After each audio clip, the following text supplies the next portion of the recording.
আসসালামু আলাইকুম রহমতুল্লাহ নাহমাদুহু ওয়া নুসাল্লি আলা রাসূলিহিল কারীম আম্মা বাদ। আজকের এই দর্শে আমরা আলোচনা করব দাদির অবস্থা নিয়ে। দাদির কয়টি হালত, কোন অবস্থায় সে কি পায়, কখন সে মাহরুম হয়, কখন সে কতটুকু অংশ পায়, তা নিয়ে আমরা আলোচনা করব আজকের এই দর্শে।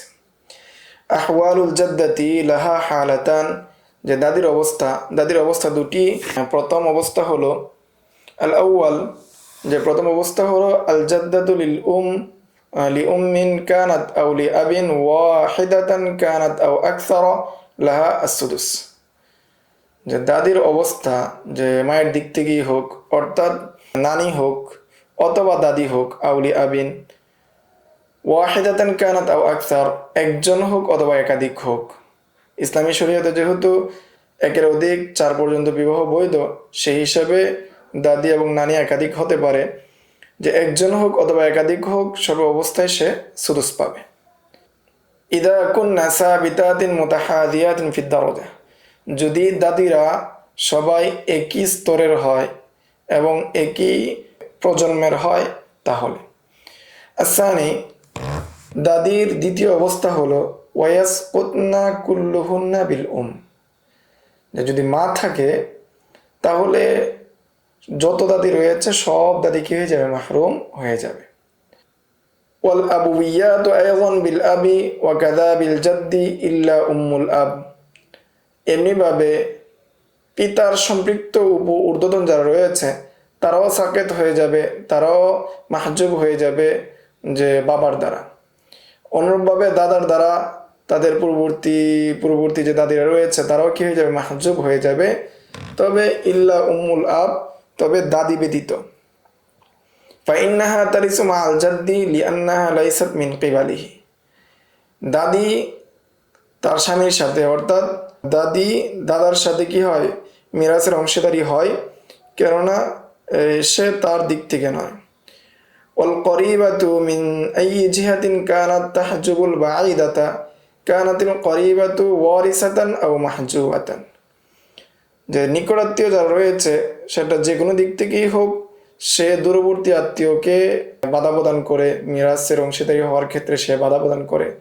আর নিকটাত্মীয় যে রয়েছে সে ওয়ারিস হোক, অর্থাৎ মৃত ব্যক্তি থেকে সম্পত্তি পাক, অথবা মাহজুব হোক, না পাক, বঞ্চিত হোক, সর্বক্ষেত্রেই সে কি করবে? দূরবর্তী আত্মীয় যারা রয়েছে তাদেরকে সে মিরাসের অংশ থেকে বাধা প্রদান করবে, বঞ্চিত রাখবে। এর উদাহরণ হলো, প্রথম উদাহরণ, মৃত ব্যক্তি, তার দাদি রয়েছে এবং একটি মেয়ে এবং স্ত্রী রয়েছে। মৃত ব্যক্তি পুরুষ, তার স্ত্রী, তার মেয়ে এবং তার দাদি রয়েছে। যেহেতু দাদির সাথে এখানে বাবা নেই এবং মাও নেই, সেই জন্য দাদি মৃত ব্যক্তির অংশ থেকে সুদুস পাবে, অর্থাৎ সমস্ত সম্পত্তির থেকে সে ষষ্ঠাংশ পাবে। বিন্ত, যেহেতু সে একা, তার সাথে ভাইও নেই, তার বোনও নেই, অর্থাৎ বিন্তের ভাইও নেই, বোনও নেই, মৃত ব্যক্তির ছেলেও নেই, আর অন্য কোনো মেয়ে নেই, সেজন্য মেয়ে মৃত ব্যক্তির অংশ থেকে, তার সমস্ত সম্পত্তির অংশ থেকে সে অর্ধেক পাবে। জাওজা, যেহেতু তার সাথে সন্তান রয়েছে, সেজন্য সে 8/1 পাবে, সুমন পাবে। দ্বিতীয় স্রোত হলো জাদ্দা উম্মুল আব এবং জাদ্দা উম্মুল অর্থাৎ আমাদের দেশীয় পরিভাষায় দাদি এবং নানি। তো দাদি এবং নানি, যেহেতু মাও নেই, বাবাও নেই, সেই জন্য দাদি এবং নানি দুজন মিলে সুদুস পাবে এবং মেয়ে নিসফ পাবে। এবং বিনতুল ইব অর্থাৎ নাতনি তাকমিলাতাল লিসুলুসাইন, অর্থাৎ সুলুসাইনের পূর্ণাঙ্গ করার জন্য, সুলুসাইনকে পূর্ণ করতে গিয়ে সে সুদুস পাবে।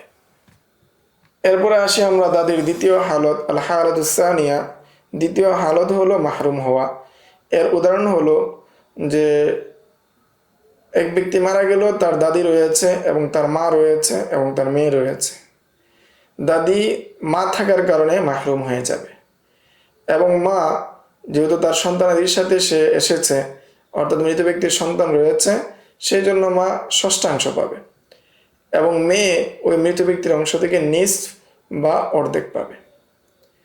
দ্বিতীয় স্রোত হলো যে দাদি, জাদ্দাতু উম্মিল আব, জাদ্দা তিনি হলেন বাবার মা, অর্থাৎ দাদি, এবং জাদ্দা মায়ের মা নানি যদি দুজন থাকে এবং মৃত ব্যক্তির একটা কন্যা আছে, একজন বাবা আছে, এমতো অবস্থায় যেহেতু বাবা আছে, বাবার কারণে দাদি মাহরুম হয়ে যাবে। আর নানি মাহরুম হবে না, যেহেতু নানি বাবার যেই ঊর্ধ্বতনের অন্তর্ভুক্ত না, সেই জন্য নানি মাহরুম হবে না, নানি সুদুস পেয়ে যাবে।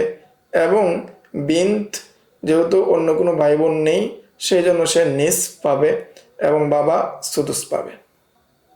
এরপরে আরেকটি উদাহরণ, ওয়াকাদালিকা বিলজাদ্দি মিসালুহু, এমনিভাবে দাদা দ্বারা এর অর্থ হলো যে মৃত ব্যক্তি মারা গেল, তার দাদি রয়েছে বাবার মা অর্থাৎ দাদি, এবং তার দাদা রয়েছে এবং তার মেয়ে রয়েছে।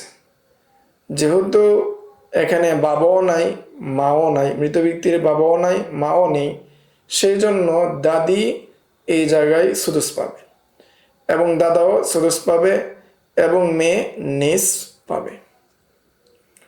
এই ছিল দাদির দুটি হালত, অর্থাৎ দাদি সুদুস পায় যদি মৃত ব্যক্তির মা বাবা না থাকে, তাহলে সে সুদুস পায়। আর নানি মৃত ব্যক্তির বাবা থাকলেও সে সুদুস পায়, মার বাবা থাকলে সুদুস পায়, আর মার মাধ্যমে নানি মাহরুম হয়ে যায়।